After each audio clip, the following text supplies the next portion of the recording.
Who's reading? Okay. I'm recording now. Um, this is the silent word, page 140, in the middle of it. On the 15th, Baba fed 800 of the poor, and the Mandali broke their fast. But Baba continued his. Preparations for the birthday celebrations were completed. Baba talked for some time on the importance of Shariat, or formal religious observances, with or without a murshid. The talk was mainly for the benefit of Kak and Rustum. Later, Baba went to Kak Saheb's room and put his mind, which had been restless for some days, at rest. Later on, while Rustum, Doctor, and Kak were in their rooms, repeating, Ya Muhammad Mustafa, as lately they had been doing for 1 hour daily, under Baba's instructions, he came and asked them to give more importance to this duty and repeat the name in a sweet tone with regular rhythm. This was not, he said, a study or uh, probably meditation, but a kind of pure bhakti. Okay, Meher is reading. Go ahead. The next day, another shopping was done, and Daulat Masi and her helpers were bent over the cooking range which had been set up in the compound. When Baba came along and said that the amount being cooked was insufficient and kicked over the pots, everyone fled into the house and closed the doors. And there was complete silence. Someone peeped out. Baba was sitting in stillness by the dinner's wreck, serene. A third lot of ingredients was procured. This time there was no interference, and from early hours the cooks and offsiders prepared the feast.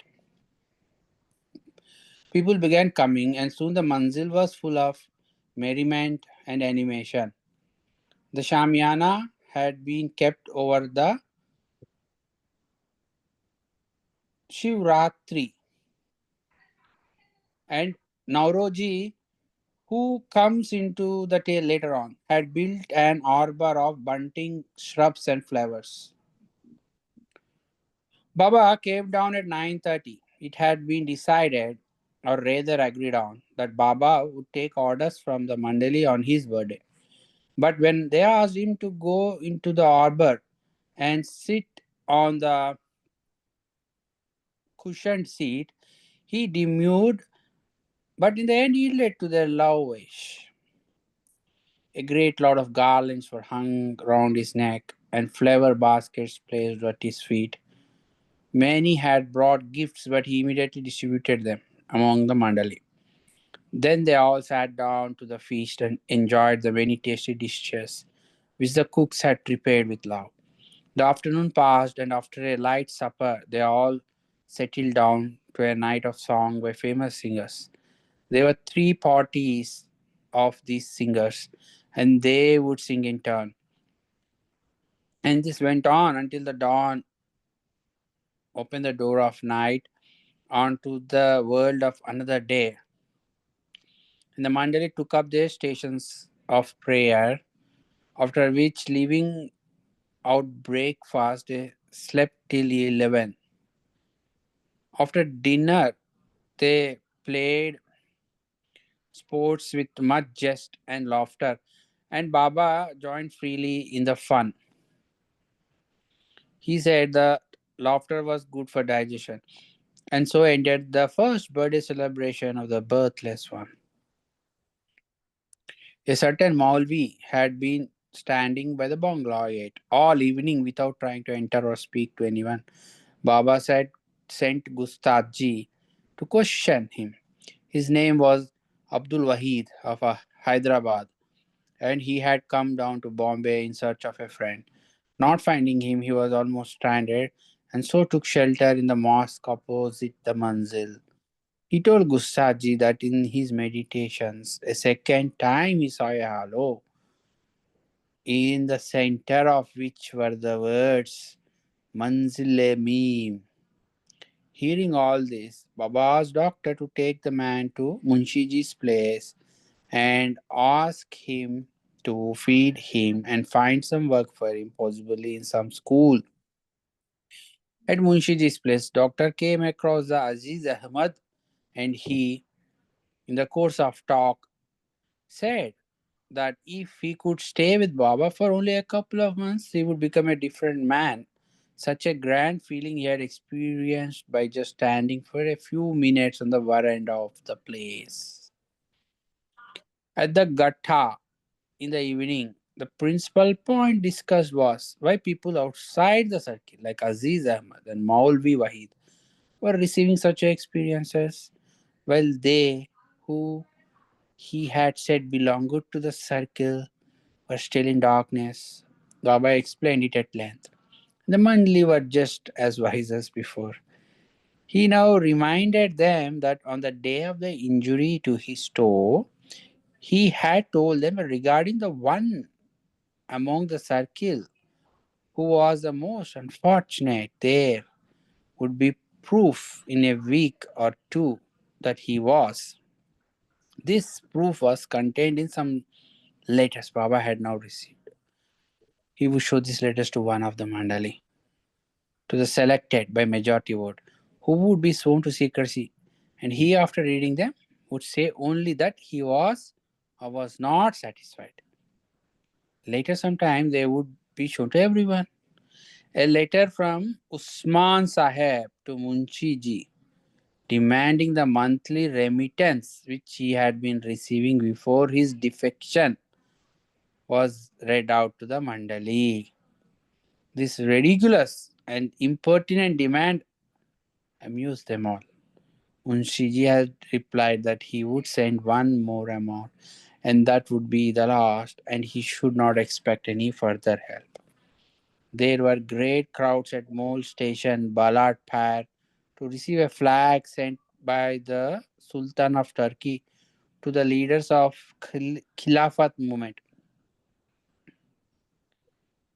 Baba sent Dr. Abdurrahman Ahmad Khan and Arjun to hawk Maharaja's biography among the crowds. They returned at 8 o'clock after having sold one copy.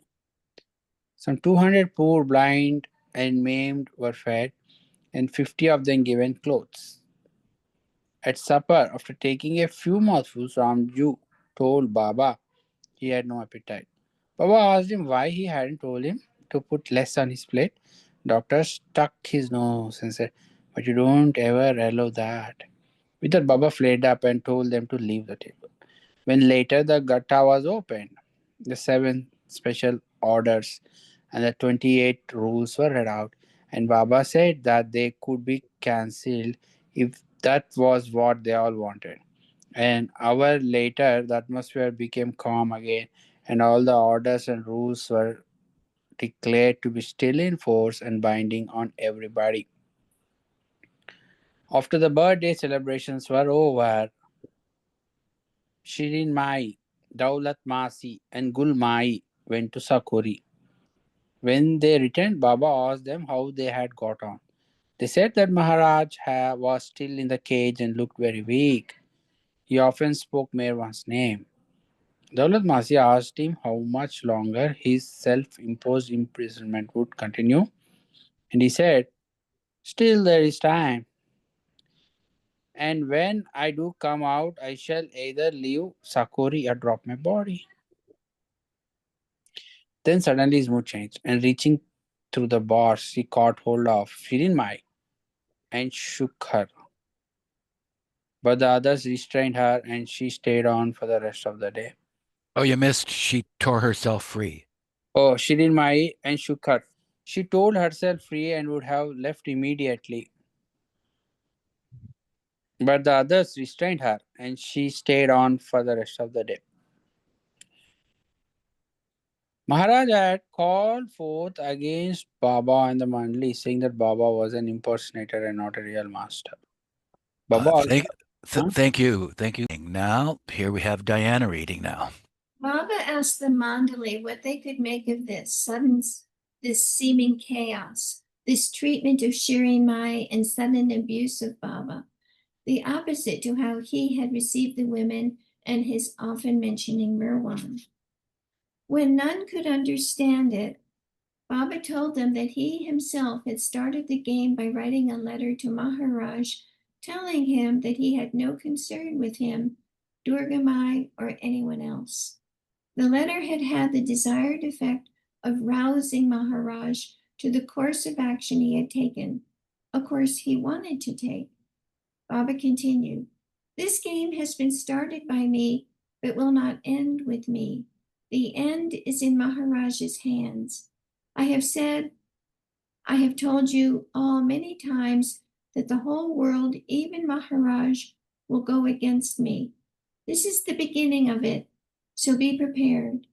Everything will happen as I have said it would. The month of April is coming round after the interval of a year."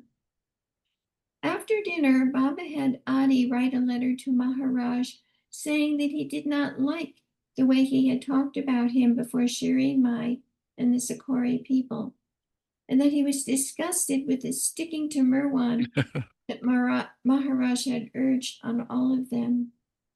The letter was read to the Mandali, and all were told to be on their guard not to be taken in by the buffoonery that had been started.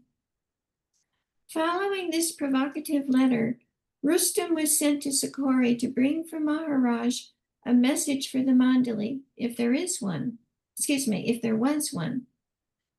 A ping pong table was brought maybe to the manzil.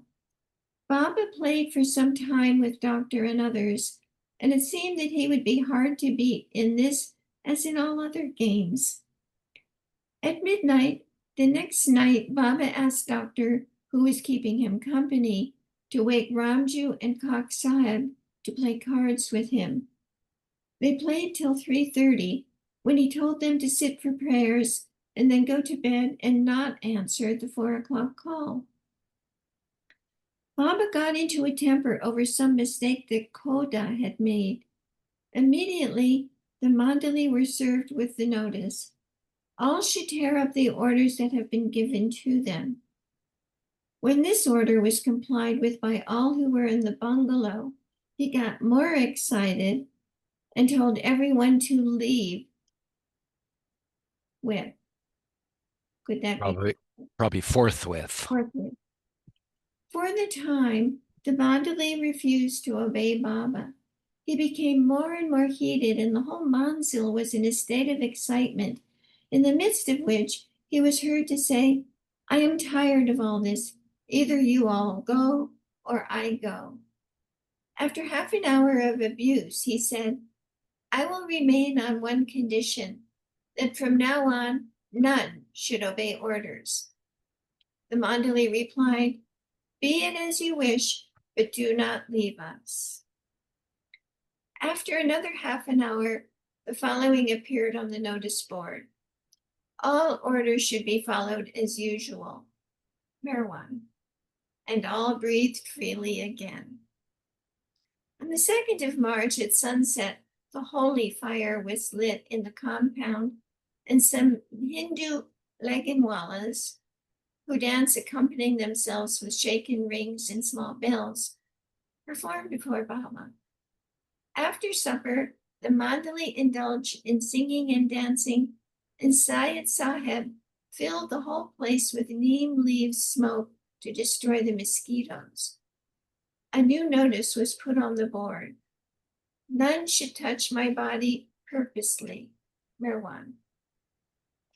Bhajans were sung around the holy fire after breakfast. Rustam returned from Sikori, and all eagerly flocked upstairs to the meeting hall to hear his report.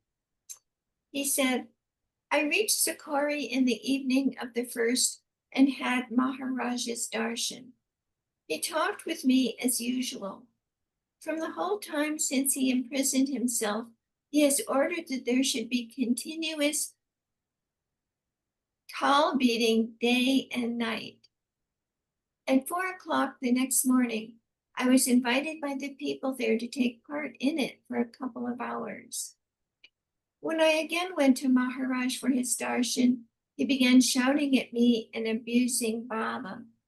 And when I went for the third time, just before leaving to come back, there was a great outburst of fury from him. He gave the following message for the Mandali. All should take their own course. Mirwan is not a Sat Purush, and I will not be responsible for anything now. During it all, I could not help remarking to Maharaj, this cage is connected with your great spiritual working, we do not doubt. And granted that by this imprisonment you are suffering for our sakes. But we do not want it and would like to see you become free. Maharaj said, then break it. I at once started to do so, whereupon he became more infuriated. He told me to stop, and a carpenter was called to repair it. Maharaj asked me, why did I break his cage? I replied, because he had told me to. He said, will you do whatever I ask you to do? I said that I would. Then he said, bring that big stone over there and break my head with it. He continued to shower choice and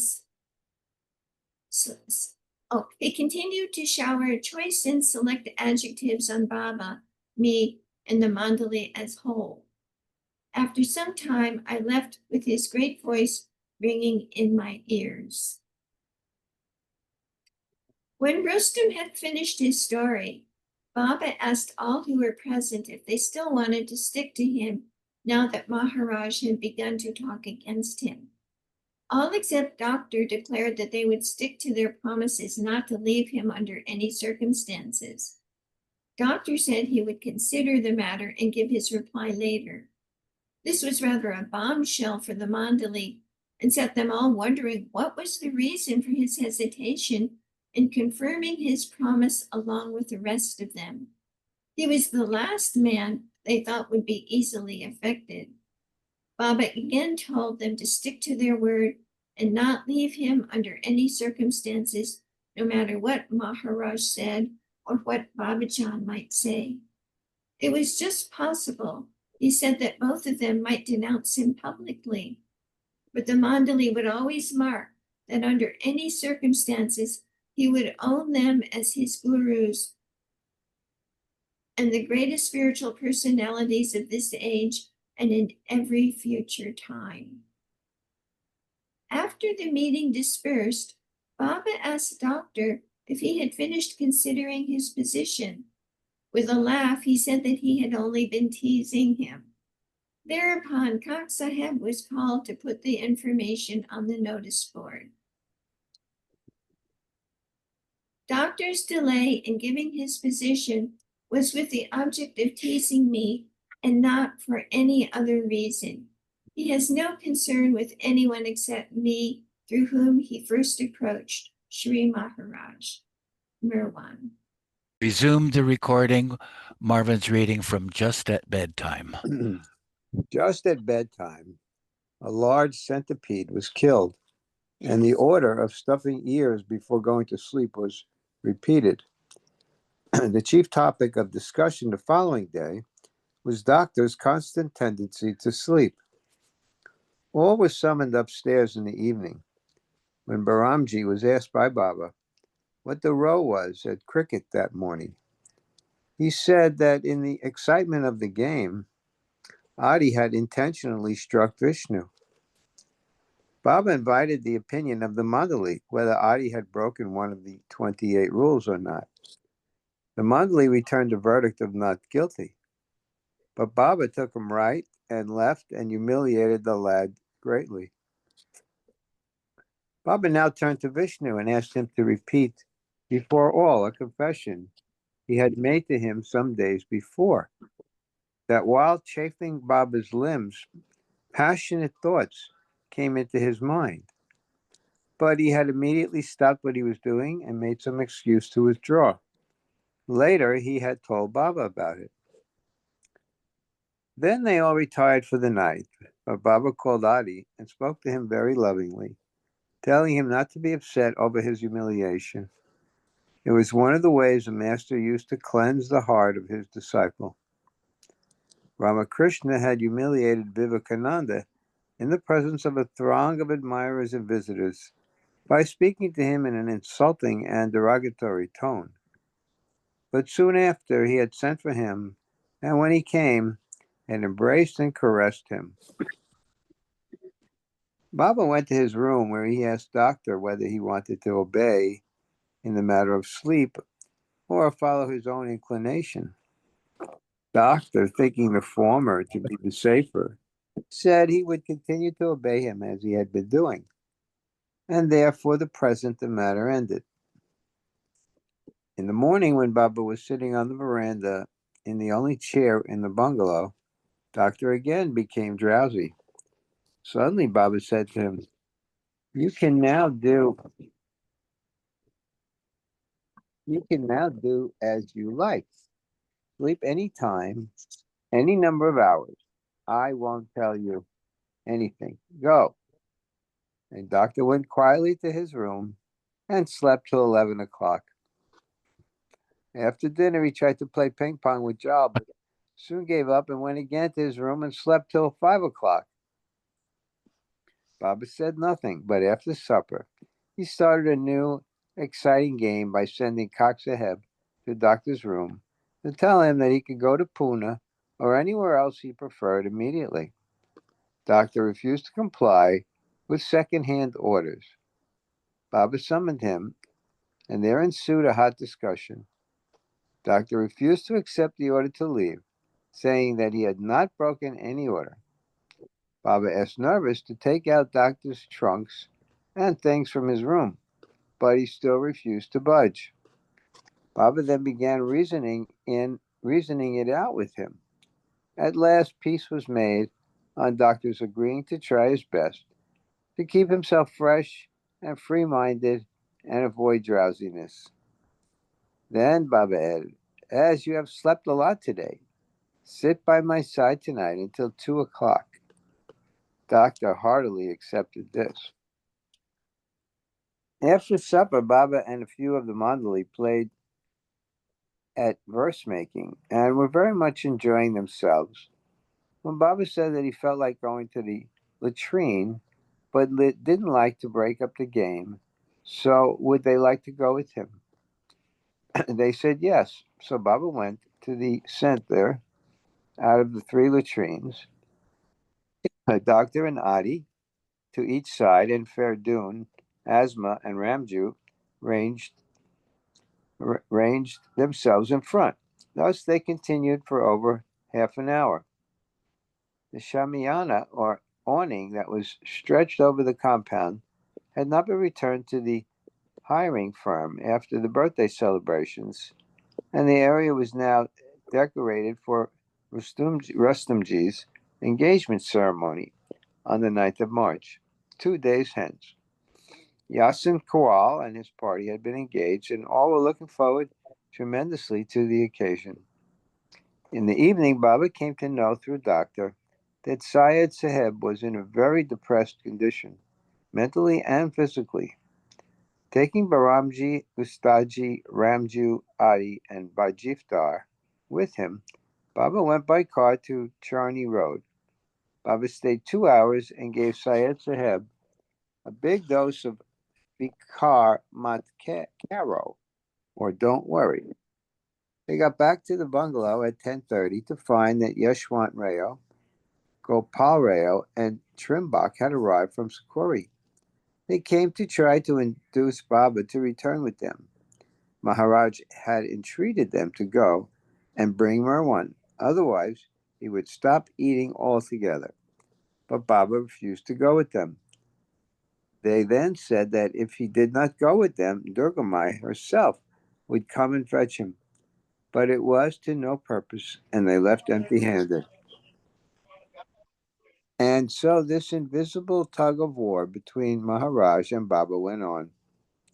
The secrets between the lover and the beloved are even beyond the knowledge of Kiramnu and Katibira. The 2 recording angels that sit on either shoulder of everyone and note down all good and bad actions and thoughts, even the most secret. Rustam's engagement was another gala day.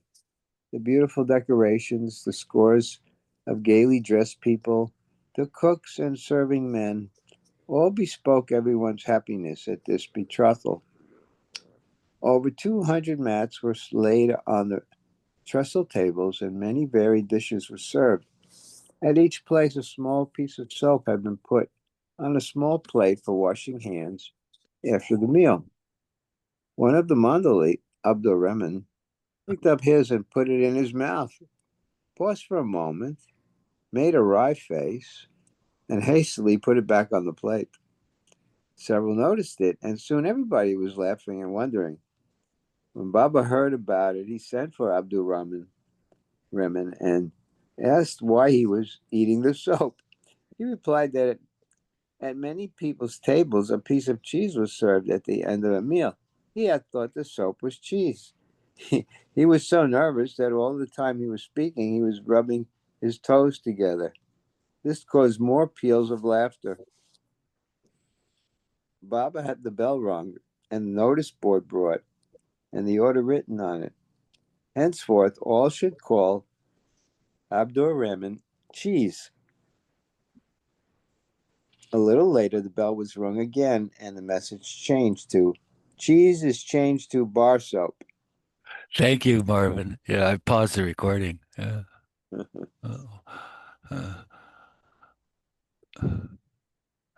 Rubbing his toes together. Is that what this caused more peals of laughter?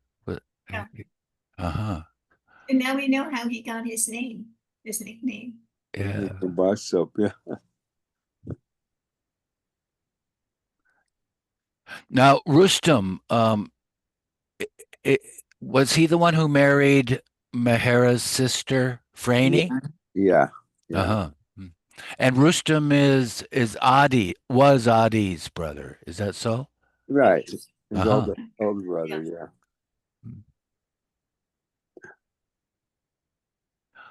Rolf, while you're awake, you want to read some? Okay. Well, first, can I ask you to unmute?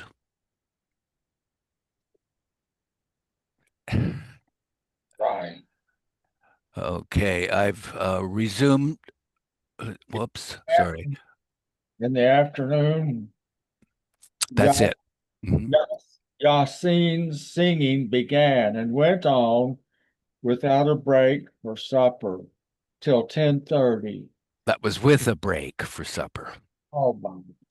In the afternoon, Yasin's singing began and went on with a break for supper. Went on with a break for supper till 10:30. Then the guests, full fed, physically, mentally, and spiritually, departed. The local people to their homes, and the Pune and Ahmednagar people were accommodated upstairs. Shireen Mai, Dalit Masi, and Gulmai were given Baba's room. Doctor was asked to keep awake in the night from 9 till 1 o'clock. For compensation, he could sleep from 7 till 11 in the morning. Baba went to Charney Road one morning at 6:30 and by noon had not returned. Instead, the note was received by Gustaji asking whether the Mandali wanted him back at the Manzil, or was it all right for him to stay where he was? All assembled and discussed the reply to be sent. The outcome was that Doctor was asked to answer on behalf of all, beseeching Baba to return as soon as possible. To their relief, he came late afternoon.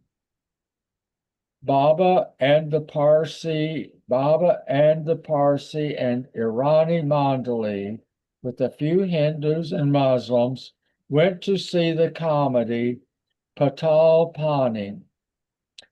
For the first time, Baba sat through a whole performance. At other times, he had left halfway through, just as the story was getting interesting. And of course, they all had to tramp out after Baba. They wondered whether he was staying to the end of this play had some significance. When Ramji returned from the mill one evening, he learned that Khwaja Hassan Nizami had come to see Baba and had just left. Gustaji had told him that Baba did not see anyone. Khwaja Sahib then invited Kak Sahib, Rustamji, and Ramju to see him the next day at his hotel. The three went. When during talk, he learned that Ramju was Kuchi Mammon by caste.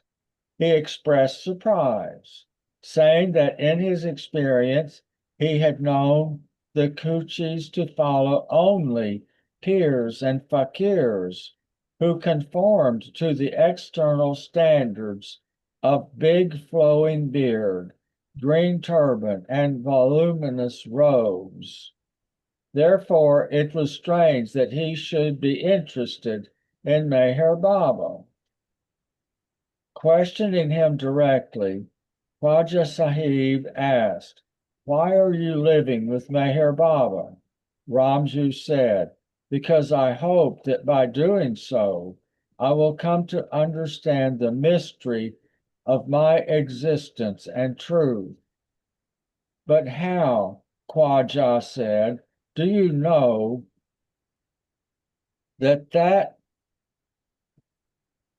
how do you know that understanding will come through Meher Baba?" Ramji replied, "Simply because I believe in him and have no other reason or support beyond faith." Thereupon, Khwaja Sahib advised him to stick to his faith and belief. And he added, "The goal will surely be reached." At the end of March, the following notice appeared on the board. "I am preparing to send most of company to their homes in the beginning of April, and with the remaining few, go to Ahmednagar by the end of the month, Marwan." No one had had the slightest idea that the stay was coming to an end.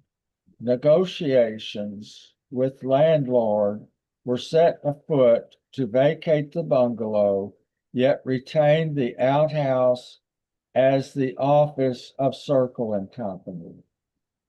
Are we at Manzil Emin? I believe so. I didn't know they had an outhouse then. Didn't know if the outhouse is really like a bathroom type outhouse or just a shed or another house. Yeah, it's possible. An outbuilding, yeah. Yeah. That night, Baba called all the Mandali into the compound and talked with them. The Manzili meme,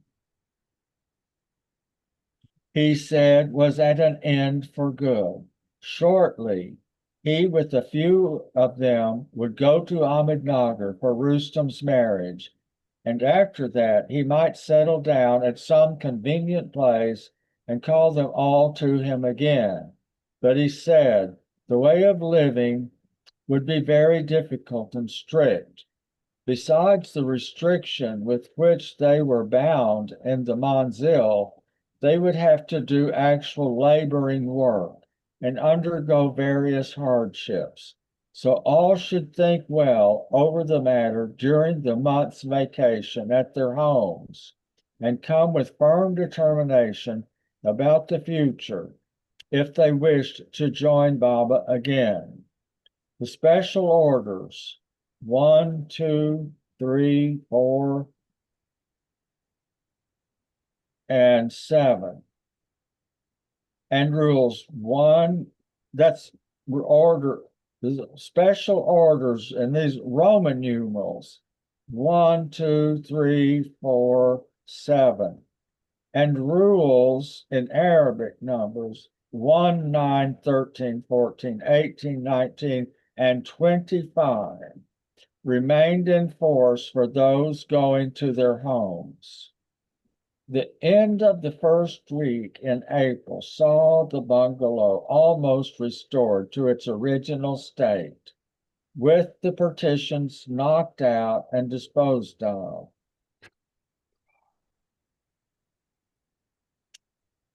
And those who were not remaining with Baba had left for their homes, but the few remaining with Baba there was nothing to do but pack up and wait for his word of departure.